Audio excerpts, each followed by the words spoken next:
Cara. The other variation that I want to go over for a third of you is if you were born by C-section.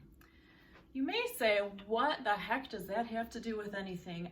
That was a long time ago, whether it was 10 years ago or 40 years ago. You know what? Remember I talked about how rocking is such an early movement? Birth is an early movement too. And there's some things about when you're born by C-section that just puts you in a different space for how to self-calm and self-soothe. So the movements have a little variation to them, and you may find that if you incorporate this, it just helps you adapt and be able to get a little bit more out of the movements themselves.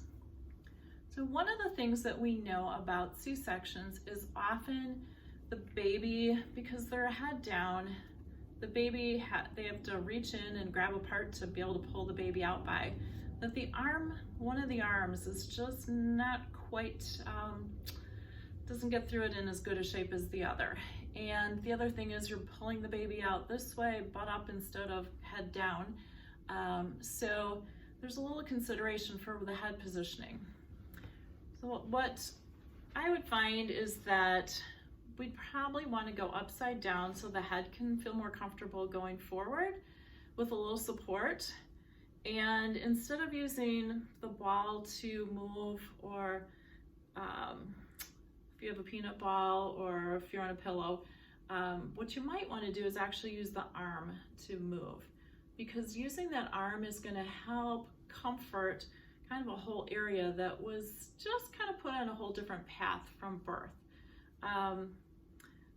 If you're the one doing the moving for someone else, ask them, does it feel better this way? Does it feel better that way?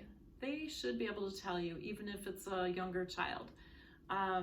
They might give you an idea of, no, hold my leg instead. Don't ask, just do it, because what you want right now is calm. Could be that they want to be upside down instead on the back, with head leaning backwards. Again, totally fine, because again, the ultimate goal is not to do these correctly, it's to do it in a way that feels comfortable and calming. And these are just some variations based on what happens to some of the calming movement relationships at birth. So again, we can hold from the side and rock, we can hold in the middle and rock.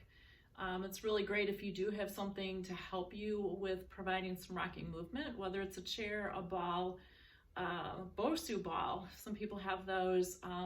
A nice big body pillow will also give you some ability to be moving. So again, whether it's you or one of your loved ones who was born by C-section, again, statistically, that's over a third of you, or about a third of you. There are some different considerations and why just changing it up a little bit may be more calming. So again, may these help you be centered and calm to get through these days.